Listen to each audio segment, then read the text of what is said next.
Hello everyone, I hope all are feeling well. आज के video में हम लोग देखेंगे क्लाउड बस्टर क्यों बैंड हुआ और इसके रहस्यों की कहानी के बारे में देखेंगे। तो आइए शुरू करते हैं। क्लाउड बस्टर जी हाँ, एक ऐसा मशीन था जो बादलों को कंट्रोल कर सकता था, बारिश ला सकता था और शायद मौसम को भी बदल सकता था।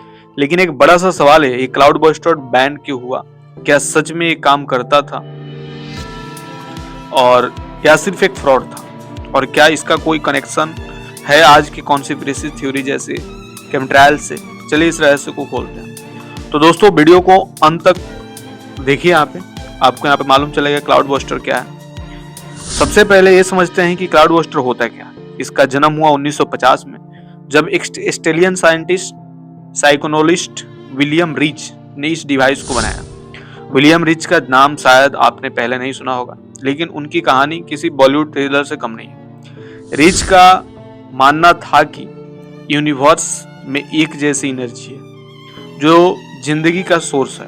इसको उन्होंने ऑर्गन एनर्जी कहा। ये ऑर्गन एनर्जी उनका मुताबिक हर जगह मौजूद है, हवा में, बादलों में और हमारे शरीर में भी। उन्होंने कहा कि इस एनर्जी को कंट्रोल करके हम ना सिर्फ अपनी सेहत ठीक कर सकते हैं बल्कि मौसम को भी बदल सकते हैं। इसलिए उन्होंने बनाया क्लाउड बस्टर, एक ऐसा डिवाइस जो देखने में थोड़ा साइंटिफिक मूवी का प्रूफ लगता है। यह एक मशीन थी जिसमें लंबी लंबी कॉपर की ट्यूब्स होती थी जो फ्लेक्सिबल हॉसेज से जुड़ी होती थी। इन ट्यूब्स को जमीन में या पानी के सोर्स के पास लगाया जाता था और रिच का दावा था कि ये ऑर्गन एनर्जी को बादलों से खींचा जा सकता था। मतलब बारिश करानी हो या बादलों को हटाना हो तो क्लाउड बस्टर से सब पॉसिबल था। लेकिन क्या ये सच में काम करता था या सिर्फ ये बड़ा झूठ था? चलिए आगे देखते हैं। दोस्तों, विलियम रिच कोई साधारण साइंटिस्ट नहीं थे। वो एक साइकोनोलिस्ट थे जो सिगमंड फ्रॉड के शागिर्द रहे, लेकिन उनका दिमाग थोड़ा हटके चलता था। उन्होंने ऑर्गन एनर्जी के बारे में इतना रिसर्च किया कि उन्होंने इसके लिए एक अलग इंस्टीट्यूट भी बनाया, ऑर्गनॉन नाम का, जो अमेरिका की मैने स्टेट में था। रिच को अपना था कि क्लाउड बस्टर से वो ड्रॉट यानी कि सूखा को खत्म कर देंगे। उन्होंने अमेरिका को सूखाग्रस्त इलाकों में एक्सपेरिमेंट भी किए। एक बार उन्होंने दावा किया कि एरिज़ोना के डिजर्ट में बारिश कराई। लोग हैरान थे, कोई तो उन्हें जीनियस मान रहा था और कोई उन्हें पागल। लेकिन यहाँ से शुरू हुई कंट्रोवर्सी। अमेरिका की गवर्नमेंट और मेडिकल कम्युनिटी को रिच के दावे बिल्कुल पसंद नहीं आए, क्योंकि रिच ने सिर्फ क्लाउड बस्टर बनाते थे बल्कि ऑर्गन एक्यूमुलेटर्स भी बेचते थे। यह एक ऐसा बॉक्स था जिसमें बैठकर लोग अपनी सेहत ठीक कर सकते थे, जैसे कैंसर या हार्ट डिजीज। लेकिन कोई साइंटिफिक प्रूफ नहीं था कि ये काम करता था या नहीं। अमेरिका के food and drug administration FDA ने रिच को डिवाइस को फ्रॉड कहा और कहा कि ये लोगों के साथ धोखा है। उनका कहना था कि ना तो ऑर्गन एनर्जी का कोई सबूत है और ना ही क्लाउड बस्टर एक्यूमुलेटर्स काम करते। बस यहाँ से शुरू हुई रिच की असली लड़ाई। 1954 में FDA ने विलियम रिच के खिलाफ एक बड़ा केस फाइल किया। उन्होंने कोर्ट से एक इंजेक्शन मांगा जिससे रिच और उनकी टीम को ऑर्गनॉन डिवाइस बनाने, बेचने या प्रमोट करने से रोका जा सके। कोर्ट ने FDA का फेवर में फैसला दिया और रिच को क्लाउड बस्टर और ऑर्गन एक्यूमुलेटर्स बैन लगा दिया। मतलब इन डिवाइस को अमेरिका में इंटरस्टेट कॉमर्स के लिए बेचना इलीगल हो गया। लेकिन रिच ने हार नहीं मानी और उन्होंने कोर्ट के ऑर्डर को चैलेंज किया और डिवाइस को बेच दिया।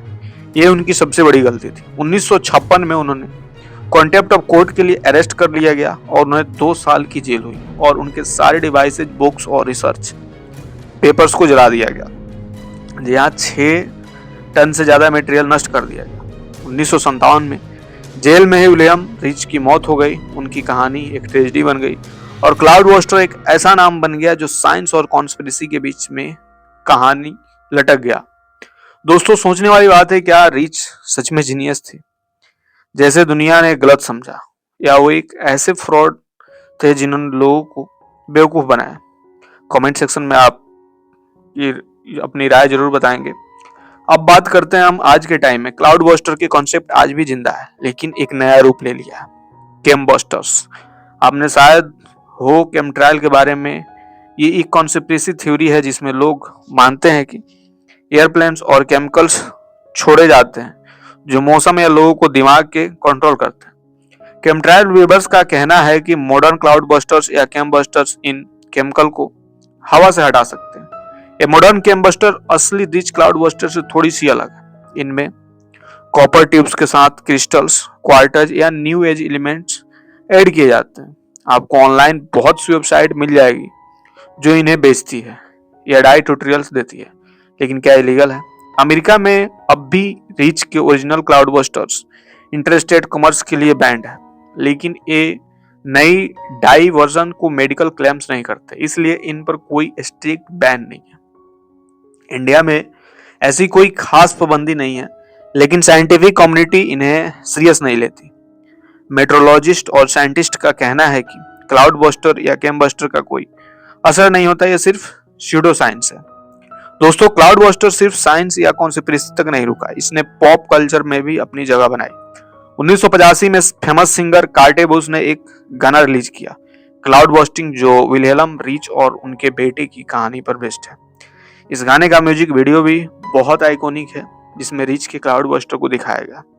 इसके अलावा साइंटिफिक मूवीज और बुक्स में भी क्लाउड बस्टर जैसा कॉन्सेप्ट दिखाया जाता है, जहां लोग मौसम को कंट्रोल करने की कोशिश करते हैं। तो एक तरफ साइंस जैसी रिजेक्ट किया जाता है और दूसरी तरफ पॉप कल्चर इसे अपनाता है। अब एक बड़ा सवाल है, क्या क्लाउड बस्टर सच में काम करता है? साइंटिस्ट का कहना है कि ऑर्गेनिक एनर्जी का कोई सबूत नहीं है। मौसम बदलने के लिए जो प्रोसेस होते हैं, जैसे क्लाउड सीडिंग, वो बिल्कुल अलग है और साइंटिफिकली प्रूवन है।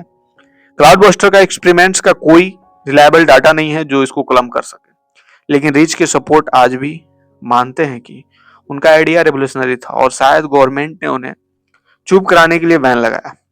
क्या ये कॉन्स्पिरेसी थी या सिर्फ एक ओवर एंथुसिस्टिक साइंटिस्ट की कहानी? आप क्या सोचते हैं?